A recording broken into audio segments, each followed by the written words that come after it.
اس کہانی کے بارے میں ایک بات عرض کرنا ضروری ہے کہ یہ کہانی 80% حقیقت پر مبنی ہے۔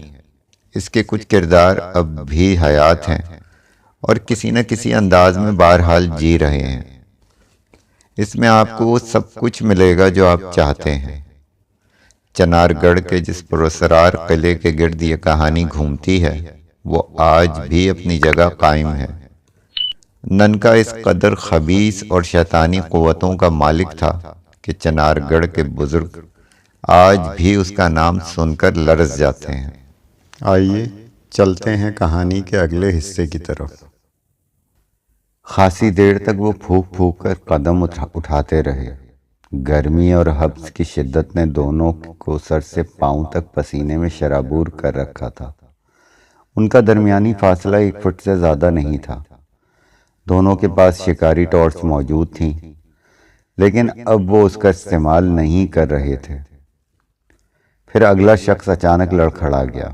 اس کے پاؤں کے نیچے پھسلن تھی جسے شاید وہ اندھیرے میں دیکھنے سے قاصر تھا۔ چنانچہ اس نے جیسے ہی قدم اس جگہ رکھا اس کا پاؤں رپٹ گیا۔ خود کو سنبھالنے کی خاطر اس نے پشت کی چٹان پر ہاتھ جمانے کی کوشش کی تو شکاری ٹارچ کسی پتھر سے ٹکرا کر اس کے ہاتھ سے نکل گئی۔ پھر کوئی 40 سیکنڈ بعد ہی نیچے پانی میں اس کے گرنے کی ہلکی سی آواز سنائی دی تھی۔ دوسرے شخص نے جو پیچھے تھا اپنے ساتھی کا ہاتھ زور سے پکڑ لیا۔ کیا ہوا؟ اس نے پوچھا۔ نیچے کوئی چکنی کائی نما شے ضرور ہے، آگے والے شخص نے اپنا پورا وزن چٹان پر ڈالتے ہوئے کہا۔ قسمت اچھی تھی تو بچ گیا، ورنہ شاید ٹارچ کے ساتھ میں بھی کسی نوکیلی ابھری ہوئی چٹان سے ٹکرا کر موت کے منہ میں پہنچ چکا ہوتا۔ دوسرے شخص نے گھٹنے کے بھل نیچے بیٹھ کر اپنی ٹارچ روشن کی، پھر اس کی آنکھیں حیرت سے پھٹی کی پھٹی رہ گئیں۔ نہ ہموار راستے پر کائی یا اور کسی قسم کی چکنائی موجود نہیں تھی، بلکہ گاڑھا گاڑھا تازہ خون تھا جو دور تک نظر آ رہا تھا۔ یہ دیکھو ادھر، آگے والے شخص نے چٹان کے نچلے حصے کو جو ناہموار راستے سے ملا ہوا تھا غور سے دیکھتے ہوئے کہا۔ یہ خون اس چٹان سے رس رس کر باہر نکل رہا ہے۔ کیا مطلب؟ دوسرے شخص نے خون کے رساؤ پر غور کرتے ہوئے کہا۔ کیا اس سنگلاخ چٹان کی دوسری سمت کوئی خونی ندی موجود ہے؟ نہیں، اس کے ساتھی نے ایک طویل سانس بھر کر جواب دیا۔ یہ ان خطرناک بلاؤں کا کوئی ناقابل تردید سحر ہے جو ہمیں آگے جانے سے خبردار کر رہا ہے۔ پھر اب تمہاری کیا رائے ہے؟ دوسرے نے سنجیدگی سے پوچھا۔ کیا اس گاڑھے خون پر چلنا ہمارے لیے دانش مندی ہوگی؟ اس کے سوا کوئی اور چارہ بھی نہیں ہے۔ ٹھیک ہے، دوسرے شخص نے اٹھتے ہوئے کہا۔ اس کی ٹارچ کی تیز روشنی آگے جانے والے راستے پر مرکوز تھی، جس پر دور دور تک گاڑھا خون موجود تھا، جو حیرت انگیز طور پر چٹان کے نچلے حصے سے رس رس کر آہستہ آہستہ پھیلتا ہوا 1.5 فٹ کے ناہموار راستے سے گزر کر نیچے گہرائی کی سمت بہہ رہا تھا۔ کچھ خزانے بڑے جان لینے والے ہوتے ہیں، پہلے شخص نے سنبھل کر جواب دیا۔ وقت کے ساتھ ساتھ خوفناک بلائیں ان دفینوں پر اپنا قبضہ جما لیتی ہیں، جو کسی کی رسائی اصل خزانے تک نہیں ہونے دیتی۔ تم نے مجھے بتایا تھا کہ ایک بار پہلے بھی تم خزانے کے حصول کی مہم پر آئے تھے لیکن ناکام ہو گئے تھے۔ لیکن میں آج بھی زندہ ہوں، اس نے عجیب وحشتناک انداز میں مسکراتے ہوئے کہا۔ کیا اس بار بھی تم نے اس راستے سے گزرنے کی کوشش کی تھی؟ دوسرے نے دریافت کیا۔ نہیں، وہ دوسرا راستہ تھا، اس نے اپنے ساتھی کو گھورتے ہوئے ہونٹوں پر زبان پھیر کر جواب دیا۔ اس وقت میرے ساتھ ایک نہایت خوبصورت اور گداز جسم والی انگریز عورت تھی، بڑی نڈر اور بے خوف، بالکل تمہاری ہی طرح۔ لیکن کیا؟ دوسرے نے اپنے ساتھی کی خاموشی کو محسوس کرتے ہوئے وضاحت طلب انداز میں پوچھا۔ تم کچھ کہتے کہتے خاموش کیوں ہو گئے؟ کیا اس مہم پر وہ عورت کام آ گئی تھی؟ ہاں، وہ بڑی پر اعتماد عورت تھی۔ میں نے اس جیسی بہادر اور بے خوف عورت پہلے کبھی نہیں دیکھی، لیکن اس کا وہی اعتماد اسے لے ڈوبا۔ کیا مطلب؟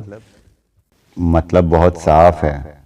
اس نے اپنے ساتھی کے تندرست اور توانا جسم کو للچائی ہوئی نظروں سے دیکھ کر سرسراتی آواز میں کہا۔ شاہی دفینے کو حاصل کرنے کے لالچ نے اس پر جنون کی کیفیت طاری کر رکھی تھی۔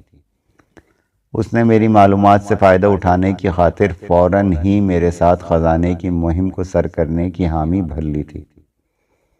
مجھے آج بھی اس کی موت کا دکھ ہے، لیکن اس کے حسین اور خوبصورت جسم میں دوڑنے والے خون میں ایسی کشش تھی کہ میں اپنی اشتہا پر قابو نہ پا سکا۔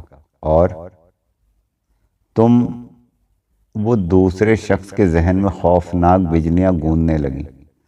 خوف کی ایک سرد لہر اس کے پورے جسم میں سرایت کر گئی۔ اس نے سہمی ہوئی نظروں سے اپنے ساتھی کی آنکھوں میں جھانکتے ہوئے پوچھا، تم کیا بتانا چاہ رہے ہو؟ پریشان مت ہو میرے عزیز، دوسرے شخص نے عجیب انداز میں مسکراتے ہوئے کہا۔ تم میرے ساتھ اس مقام تک آ گئے ہو جہاں برسوں پہلے یہاں دفن کیے گئے شاہی خزانے کی سرحدیں شروع ہوتی ہیں۔ ان سرحدوں کے اس پار تم جیسے سرفرو کا راج ہوتا تھا، لیکن اس کے بعد مجھے میری منمانی کرنے سے کوئی نہیں روک سکتا۔ دیوی دیوتا اور کوڑیالے ناگ مجھ پر مہربان ہیں۔ میں ان خوفناک بلاؤں کا ایک ادنا غلام ہوں جو مدفون خزانے تک کسی بھی انسان کو پہنچا کر ناکام بنانے کی خاطر ہمہ وقت چوکنا رہتی ہیں۔ شیشناک مہاراج جانتا ہے کہ میں نے اس کے ساتھ آج تک دھوکہ نہیں کیا۔ صرف خون پر میرا حق ہے۔ گوشت اور ہڈیاں ناگ مہاراج کے کام آتی ہیں۔ تو تم انسان نہیں بلکہ، جواب میں دوسرے شخص نے ایسا فلک شگاف اور جنونی قہقہہ لگایا کہ اس کی بازگشت کی آواز دیر تک گونجتی رہی۔ دوسرا شخص سہم کر 2 قدم پیچھے ہٹ گیا۔ اس کی سانس دھونکی کی طرح چلنے لگی۔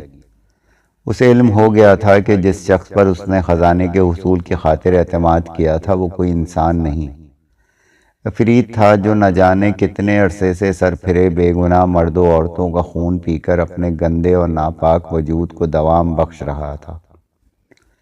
ایک لمحے تک ساکت و جامد کھڑا وہ اپنے ساتھی کو دیکھتا رہا، جس کی آنکھوں کی سرخی آہستہ آہستہ گہری ہوتی جا رہی تھی۔ وہ بار بار اپنی گندی زبان کو بھدے اور موٹے موٹے ہونٹوں پر یوں پھیر رہا تھا جیسے برسوں کا پیاسا ہو۔ بتدریج اس کے چہرے کے نقوش کسی خونخوار درندے کی ہولناک شکل اختیار کر رہے تھے۔ گھبراؤ مت، اس نے بڑی رازداری سے کہا، تمہاری قربانی رائگاں نہیں ہوگی، تمہارا خون میری پیاس بجھائے گا۔ پھر جب شیشناک مہاراج تمہارے گوشت اور ہڈیوں کو چبا کر اگل دیں گے تو تم بھی ایک بلا کا روپ دھار لوگے۔ اس کے بعد تمہیں بھی اس خزانے کی حفاظت کرنا ہوگی جس پر کیول دیوی دیوتاؤں کا قبضہ ہے۔ وہ بدستور گنگ سا ساکت کھڑا اپنے ساتھی کو دیکھ رہا تھا، جس کے چہرے نے حیرت انگیز طور پر کسی بھیڑیے اور شیر کی ملی جلی خوفناک شکل اختیار کر لی تھی۔ اس کے ہاتھوں کی انگلیاں کسی ریچھ سے مشابہ نظر آ رہی تھیں۔ موت کا بھیانک تصور اس کے وجود کو دہلا رہا تھا۔ پھر شاید وہ زندگی بچانے کے جنون ہی میں تھا جس نے اسے اچانک چٹان سے دوسری طرف خلا میں چھلانگ لگانے پر مجبور کر دیا تھا۔ اس کا خیال تھا کہ اگر وہ نشیب میں بہنے والی ندی میں گرا اور درمیان میں کسی چٹان سے ٹکرا کر پاش پاش نہ ہوا تو اپنی زندگی بچانے میں کامیاب ہو جائے گا۔ وہ ایک ماہر تیراک تھا اور بھپری ہوئی موجوں سے بھی متعدد بار نبردما ہو کر کئی انعامی مقابلے جیت چکا تھا، لیکن جو کچھ اس نے سوچا تھا وہ محض ایک بھیانک خواب بن کر رہ گیا۔ اس کے بعد فضا میں چھلانگ لگاتے ہی جیسے بے شمار شیطانی قوتیں جاگ اٹھی تھیں۔ تاریکی یکلخت اتنی تیز روشنی میں تبدیل ہوئی کہ اس کی آنکھیں چندھیا سی گئیں۔ اس نے اچانک بے شمار خوفناک بلاؤں کو، جن کا دھڑ انسان جیسا، سر گدھ جیسا اور ہاتھ کسی آدم خور کے پنجوں جیسے تھے، فضا میں اپنے چاروں طرف پرواز کرتے دیکھا، جو خون خوار انداز میں اس کی طرف لپک رہی تھی۔ وہ تیزی سے نیچے کی سمت جا رہا تھا اور خدا سے دعا مانگ رہا تھا کہ کسی طرح ندی میں گرے تاکہ اپنی زندگی بچانے کی خاطر ہاتھ پاؤں مارنے سے محروم نہ رہے۔ اب خدا یاد آ رہا ہے، بدبخت، پہلے لالچ نے تجھے اندھا کر دیا تھا۔ ایک نادیدہ آواز اسے اپنے کانوں میں کہیں بہت دور سے آتی ہوئی محسوس ہوئی۔ اس کے بعد وہ اس عفریت کے طاقتور بازوؤں میں جکڑا جا چکا تھا، جس کی کتوں جیسی لمبی زبان ہونٹوں پر لپلپا رہی تھی۔ تمہارے خون پر صرف میرا حق، پراسرار عفریت نے حلق سے خرخراہٹ کی آواز نکالتے ہوئے کہا۔ اس کی آنکھوں سے شعلے نکلنے شروع ہوئے، پھر اس نے اپنے پنجے نما ہاتھوں سے اس کے گلے کو جکڑ کر پوری شدت سے دبانا شروع کر دیا۔ شرافت حسین اس طرح ہڑبڑا کر اٹھے جیسے بے خیالی میں ان کا ہاتھ بجلی کے کسی ننگے تار سے چھو گیا ہو۔ ان کا دل پوری شدت سے دھڑک رہا تھا۔ جو کچھ انہوں نے خواب کی کیفیت میں دیکھا، اس کا ایک ایک منظر واضح طور پر ان کے ذہن میں گھوم رہا تھا۔ اس ہولناک خواب کے ساتھ ہی ان کے دماغ میں ننکا کا بتایا ہوا عمل بھی سر ابھارنے لگا۔ شرافت حسین بڑی دیر تک خواب میں نظر آنے والے مناظر کو ایک ایک کر کے جزیات پر غور کر رہے تھے۔ ان کے ذہن میں رہ رہ کر یہی خیال ابھر رہا تھا کہ جس شخص نے زندگی بچانے کی خاطر خلا میں چھلانگ لگائی تھی، وہ انہی کا اپنا ایک روپ تھا۔ دوسری شخصیت جو عفریت تھی، وہ ننکا کے سوا کسی اور کا نہیں ہو سکتی تھی، جس نے بہرحال ان کو خزانے کی تلاش میں نہ صرف آمادہ کر لیا تھا، بلکہ ان سے بڑی چیز کی قسم بھی اٹھوا لی تھی کہ وہ اس کے وفادار رہیں گے اور کسی سے اس کا تذکرہ نہیں کریں گے۔ تو کیا ننکا مجھے خزانے تک پہنچنے سے پہلے درمیان میں ہی اپنے راستے سے ہٹا دے گا؟ شرافت حسین کے ذہن میں یہ خیال بڑی سرعت سے ابھرا۔ ننکا کی خباثتوں کے بارے میں چنار گڑھ کا بچہ واقف تھا۔ وہ نیچ ذات تھا، گندگی اور غلاظت کھاتا تھا، اس لیے قابل اعتبار بھی نہیں سمجھا جاتا تھا۔ اس نے خاص طور پر خزانے کی تلاش میں شرافت حسین کو اپنا حصہ دار بنایا تھا۔ شاید اس کی وجہ یہ رہی ہو کہ تحصیل کا کوئی دوسرا شخص ننکا کے اس عمل کے لیے تیار نہ ہوتا، جس کی حامی شرافت حسین خزانے کی لالچ میں بھر چکے تھے۔ لوگ اس کے سائے سے بھی دور رہنے کے عادی تھے۔ اس کے ساتھ کسی معاملے میں شراکت پر آمادہ ہونے پر کوئی آمادہ نہ ہوتا۔ رہا دیوی دیوتاؤں کی قسم کھانے کا مسئلہ، تو جو شخص سر سے پاؤں تک گناہوں میں لتھڑا ہو، وہ جھوٹی قسمیں بھی کھا سکتا تھا۔ اس کے قول و فعل پر اعتبار نہیں کیا جا سکتا تھا۔ شرافت حسین کافی دیر تک ننکا اور اس کے کیے ہوئے وعدوں پر غور کرتے رہے۔ کئی بار ان کے ذہن میں یہ خیال بھی ابھرا کہ وہ ننکا سے کھل کر انکار کر دیں اور اپنا راستہ اس کے راستے سے ہمیشہ کے لیے الگ کر لیں۔ خواب میں انہوں نے جو کچھ دیکھا تھا، وہ ان کے پریشان ذہن کی ایک ممکنہ بھیانک پیداوار بھی ہو سکتی تھی، اور یہ بھی ممکن تھا وہ کسی غیبی اشارے ہوں جو شرافت حسین کو ان کے ارادے سے باز رکھنا چاہتے ہیں۔ مان شرافت حسین کے ذہن میں بنسی مکھرجی کا خیال ابھر آیا۔ چنار گڑھ کی روانگی سے پہلے وہ اپنے والد کے ایما پر بنسی مکھرجی سے ملنے گئے تھے۔ بنسی مکھرجی نے اپنی جوتش ودیا سے حساب کتاب لگا کر انہیں 3 باتوں کے لیے خاص طور پر محتاط رہنے کی تاکید کی تھی۔ پہلی یہ کہ اپنی خواہش کی خاطر کبھی دھرتی پر رینگنے والی کسی چونٹی کو بھی جان بوجھ کر کشٹ نہ دینا۔ کسی کے جیون سے کھیلنا گھور پاپ ہے۔ دوسری، منشیہ ہو یا جانور، جو بھی گند کھانے کا عادی ہو، اس کی چھایا سے بھی دور رہنا۔ تیسری، بغیر چھان بین کیے کسی غریب کے پیٹ پر لات نہ مارنا۔ بنسی مکھرجی نے شرافت حسین کے 2-3 سوالات کے جواب دینے سے گریز بھی کیا تھا۔ ایک سوال کے جواب میں انہوں نے یہ بھی کہا تھا کہ کھل کر مستقبل کے بارے میں صاف صاف کچھ بتانے سے قاصر ہیں، اس لیے کہ دیوی دیوتاؤں نے ان کی زبان پر تالے ڈال دیے ہیں۔ اس وقت شرافت حسین کو بنسی مکھرجی کی باتیں اندھیرے میں چلائے گئے اس تیر سے زیادہ وزندار نہیں لگی تھی جو قسمت ہی سے کبھی کبھی نشانے پر لگتا ہے، لیکن اس وقت وہ بڑی سنجیدگی سے ان باتوں پر غور کر رہے تھے۔ ان کے 2 اشارے اب پوری طرح واضح ہو چکے تھے۔ کسی کے جیون سے کھیلنا گھور پاپ ہے۔ یہ اشارہ اس معصوم بچے کی طرف تھا، ننکا نے جسے بھوکا پیاسا رکھ کر ذبح کرنے اور اس کے دل کے خون سے روئی تر کرنے کو کہا تھا۔ منشیہ ہو یا جانور، جو گند کھانے کا عادی ہو، اس کی چھایا سے بھی دور رہنا۔ حالات کے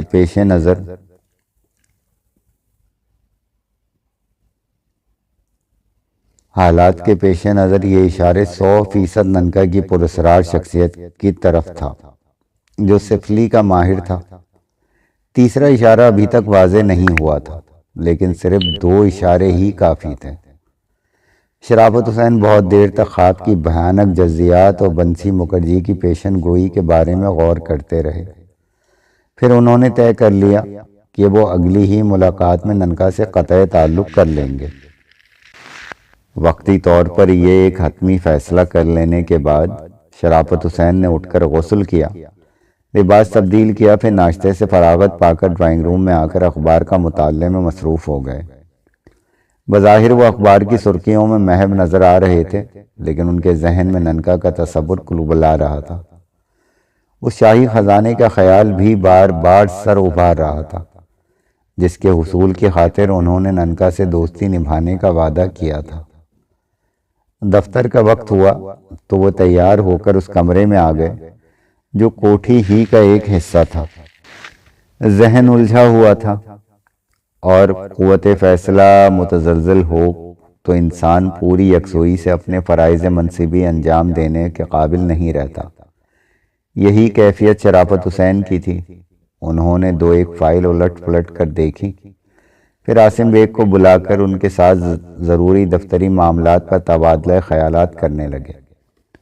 عاصم بیگ بڑے محتاط انداز میں گفتگو کر رہا تھا۔ ایک بار وہ مجبوراً کسی دوسرے نائب تحصیلدار کے حکم پر، جو غلط قدم اٹھا چکا تھا، اس نے اس کی راتوں کی نیند اڑا دی تھی۔ اس کے بعد سے اس نے توبہ کر لی تھی کہ دوبارہ کسی قیمت پر بھی کوئی ایسا کام نہیں کرے گا جس سے اس کا ضمیر مطمئن نہ ہو۔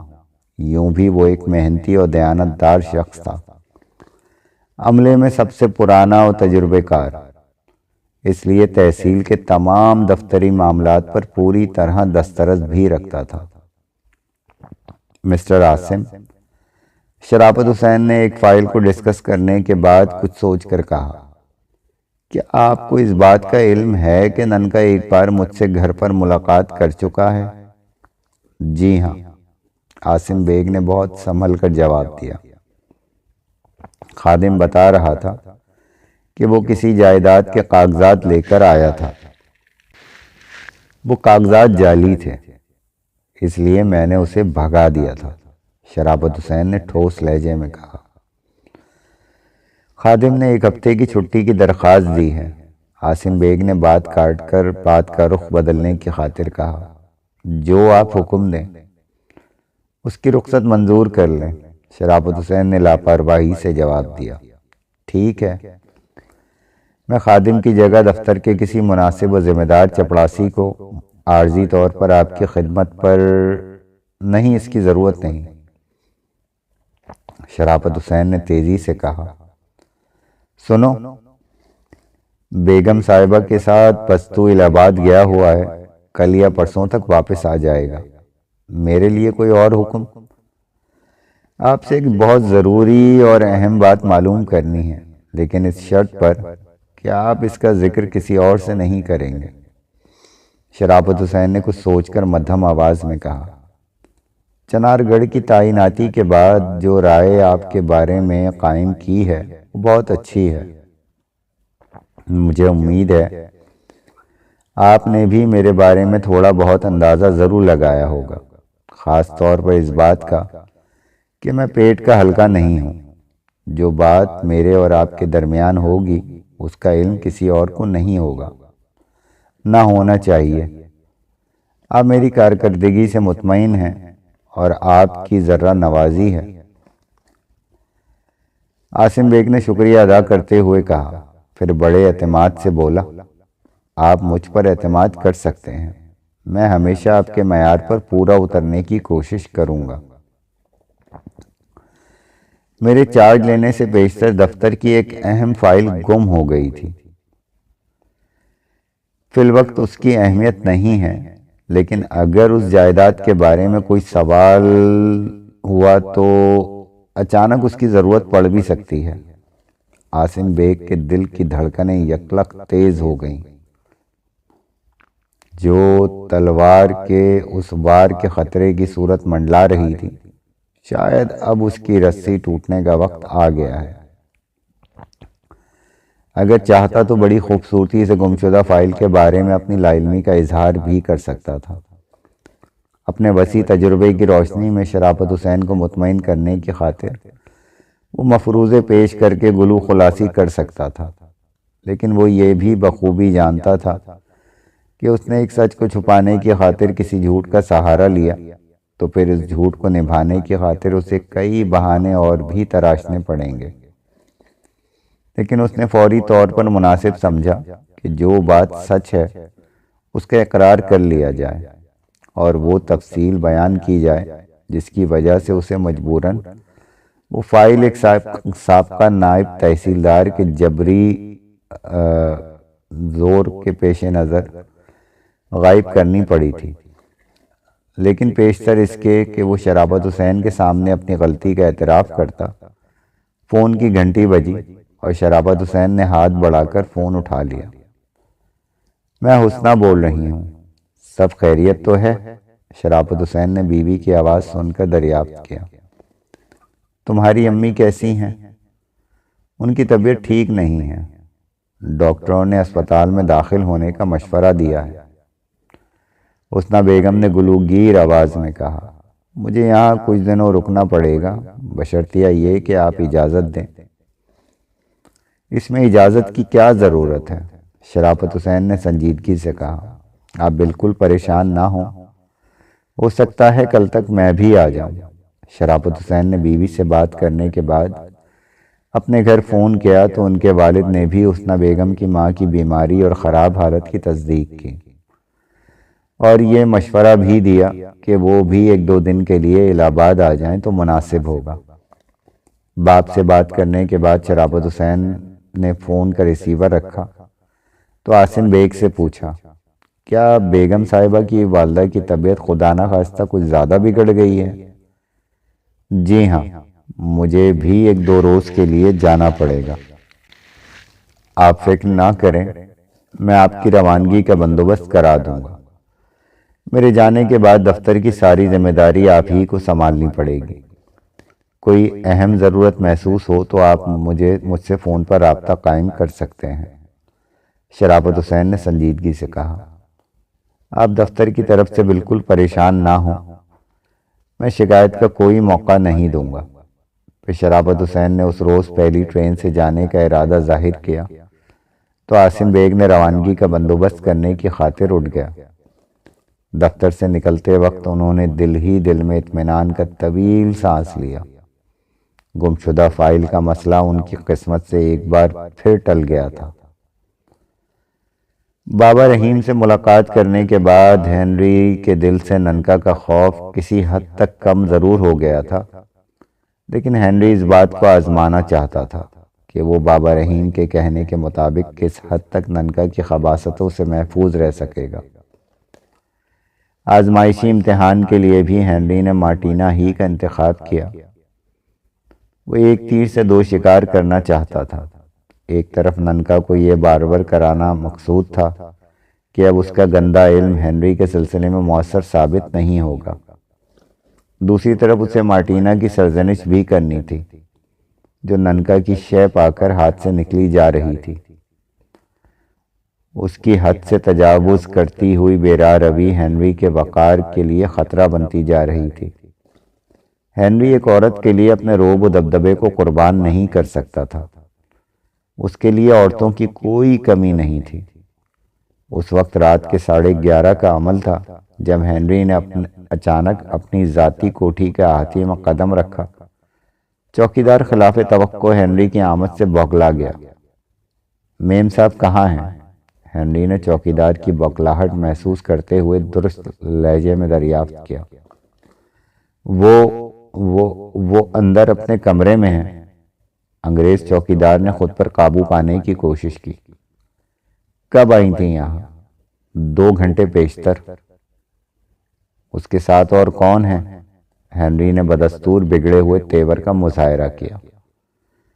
پولیس چوکی کا انچارج مارٹن ڈگلس صاحب، چوکیدار نے دبی زبان میں کہا۔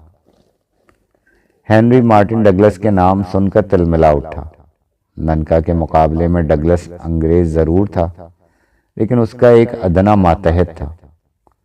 ہنری نے ایک لمحے کے لیے کچھ سوچا، پھر تیز تیز قدم اٹھاتا ہوا کوٹھی کے اندر داخل ہو گیا۔ اسے مارٹینا کی بڑھتی ہوئی آزادی سے اس بات کی توقع تھی کہ وہ وقتی طور پر کسی کو بھی اپنے قرب کی لذتوں سے سرشار کر سکتی ہے، لیکن کم از کم ڈگلس کو یہ سوچنا چاہیے تھا کہ سفید چمڑی کا ہونے کے باوجود وہ ہنری کا ماتحت تھا۔ ہنری کے پیشانی پر آنے والا ایک بل بھی ڈگلس کی ملازمت ختم کر سکتا تھا۔ کم از کم اسے ہنری کی عزت سے کھیلنے کا کوئی حق حاصل نہیں تھا۔ مارٹینا کی خوابگاہ کے دروازے پر پہنچ کر وہ ایک لمحے کو رکا۔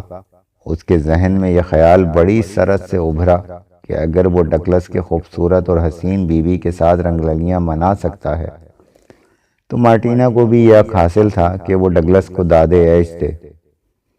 خود ہنری نے بھی اسے اجازت دی تھی کہ وہ اگر چاہے تو کسی سفید فام اور صاحب حیثیت شخص سے تعلقات استوار کر سکتی ہے، لیکن اسے ننکا جیسے گندے اور بدنام شخص سے ہر قیمت پر قطع تعلق کرنا ہوگا۔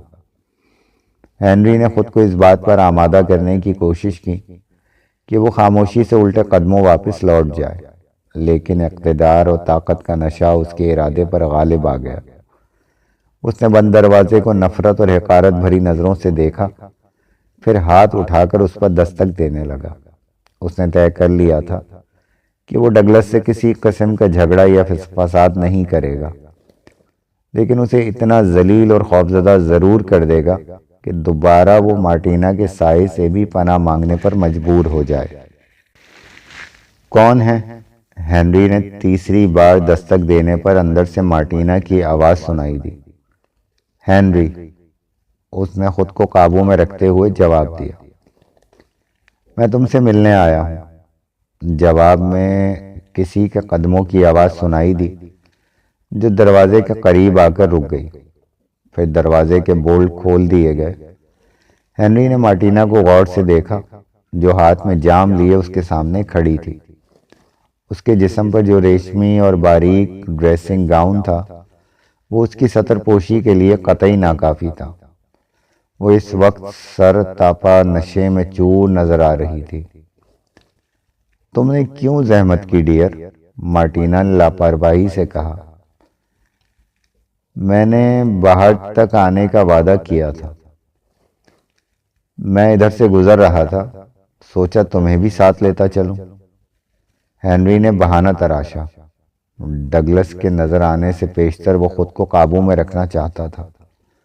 اس کی نظریں مارٹینا کے عقب میں خوابگاہ میں بھٹک رہی تھیں، لیکن ڈگلس اسے نظر نہیں آ رہا تھا۔ اب تم آ ہی گئے ہو تو پھر اندر بھی آ جاؤ، مارٹینا نے ہنری کے لیے دروازہ چھوڑتے ہوئے مسکرا کر کہا۔ اس وقت مجھے بھی تمہاری یاد نہ جانے کیوں آ رہی تھی۔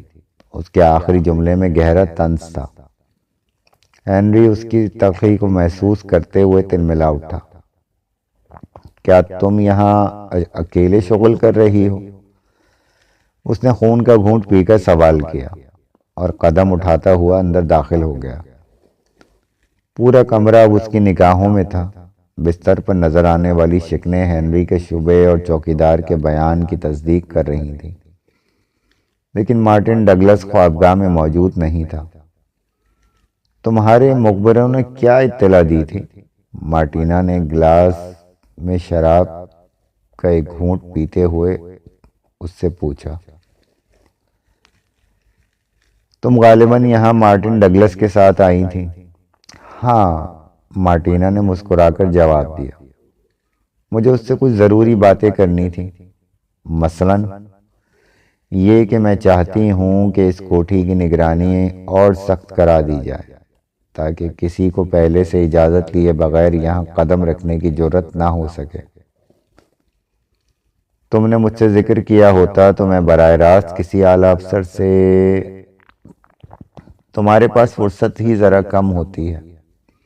مارٹینا نے مسکرا کر زہر آلود انداز اختیار کیا، پھر بولی، اور اعلیٰ افسروں کے سلسلے میں میرا تجربہ ہے کہ وہ کچھ زیادہ ہی اعلیٰ اور اپنے ذاتی کاموں میں مصروف ہوتے ہیں۔ چھوٹے افسر زیادہ کارآمد ہوتے ہیں، ایک اشارے پر تلوے چاٹنے کو تیار ہو جاتے ہیں اور زبان بھی بند رکھتے ہیں۔ فی الحال تمہارا کیا پروگرام ہے؟ ہنری نے بات کا رخ بدلنا چاہا۔ چوکیدار تمہارا وفادار ہے لیکن مجھے اس کی پرواہ نہیں ہے، مارٹینا نے اس بار قدرے خشک لہجے میں کہا۔ میں چاہتی تو کب کی اس کی چھٹی کٹ چکی ہوتی، لیکن میں چاہتی ہوں کہ وہ تم سے اپنی وفاداری نبھاتا رہے۔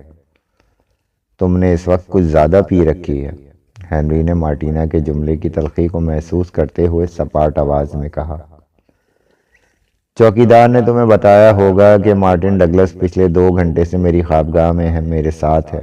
مارٹینا نے ایک مرتبہ توبہ شکن انگڑائی لے کر ہنری کے سوال کو نظر انداز کرتے ہوئے اپنی بات جاری رکھتے ہوئے کہا۔ اس نے غلط نہیں کہا، مارٹن 2 گھنٹے پیشتر میرے پاس تھا، لیکن میں نے اسے کوٹھی کے سلسلے میں نگرانی سے متعلق ضروری ہدایات دے کر پچھلے راستے سے رخصت کر دیا تھا۔ وہ اچھا، وفادار اور اشاروں پر عمل کرنے والا آفیسر ہے۔ بیوی کے معاملے میں خاصا خوش قسمت واقع ہوا ہے۔ تمہارا کیا تجربہ ہے؟ کیا وہ ہر اعتبار سے ایک حسین اور بھرپور اور گداز جسم کی مالکہ نہیں ہے؟ ہنری ایک بار پھر اندر ہی اندر تلملا کر رہ گیا۔ وہ سمجھ رہا تھا کہ چوکیدار سے محتاط رہنے کے لیے مارٹینا کے ذہن میں اپنے بچاؤ کی خاطر کچھ دوسرے مؤثر طریقے بھی اختیار کر رکھے ہوں گے۔ ہو سکتا ہے اس نے ہنری کو کوٹھی میں داخل ہونے کی بھنک ملتے ہی مارٹن ڈگلس کو چلتا کر دیا ہو۔ عین ممکن تھا کہ مارٹینا نے کسی بھاری انعام کے عوض چوکیدار کی وفاداری بھی خرید لی ہو۔ تم نے میری بات کا جواب نہیں دیا، مارٹینا نے مسیری پر نیم دراز ہو کر ہنری کو سحر آلود نظروں سے دیکھتے ہوئے پوچھا۔ کیا ڈگلس کی نوجوان اور خوبصورت بیوی کے سلسلے میں تم میری بات سے متفق نہیں ہو؟ کیا اس کی غزالی آنکھوں میں ایسا جادو نہیں ہے جو اعلیٰ افسروں کو بھی اپنا غلام بنانے کی بھرپور کشش رکھتا ہے؟ میں نے سنا ہے کہ ہمارے دستے کے بھی کچھ بڑے آفیسر اس کے تلوے چاٹتے ہیں۔ ہوگا، ہنری نے سپاٹ لہجے میں جواب دیا۔ تم کچھ جلدی میں ہو ڈارلنگ۔ اس بار مارٹینا نے خمار آلود نگاہوں میں ہنری کے لیے ایک خاموش پیغام تھا۔ اس پیغام میں نفرت کی بھی آمیزش تھی۔ کیا اب 2 گھڑی میرے پاس بھی نہیں بیٹھو گے؟ مارٹینا کے جملے کے ساتھ ہی اس نے ایک توبہ شکن انگڑائی لی تو ہنری کو مجبوراً اس کی دعوت قبول کرنی پڑی، لیکن جتنی دیر وہ مارٹینا کے ساتھ بستر پر رہا اسے اس بات کا شدت سے احساس ہوتا رہا کہ مارٹینا نے محض اسے بہلانے کی خاطر لگاوٹ کی باتیں کر کے اکسایا تھا۔ اس کے اندر گرم جوشی نام کی کوئی چیز نہیں تھی، وہ صرف محبت کا ڈھونگ رچا رہی تھی اور حالات کے پیش نظر خون کے گھونٹ حلق کے نیچے اتارنے پر مجبور تھا۔ ڈگلس کی بیوی کا تذکرہ کر کے مارٹینا نے اسے یقیناً اس بات کا احساس دلانے کی کوشش کی تھی کہ اگر ہنری نے جوش میں آ کر حد سے گزرنے کی کوشش کی تو وہ بھی خاموش نہیں رہے گی۔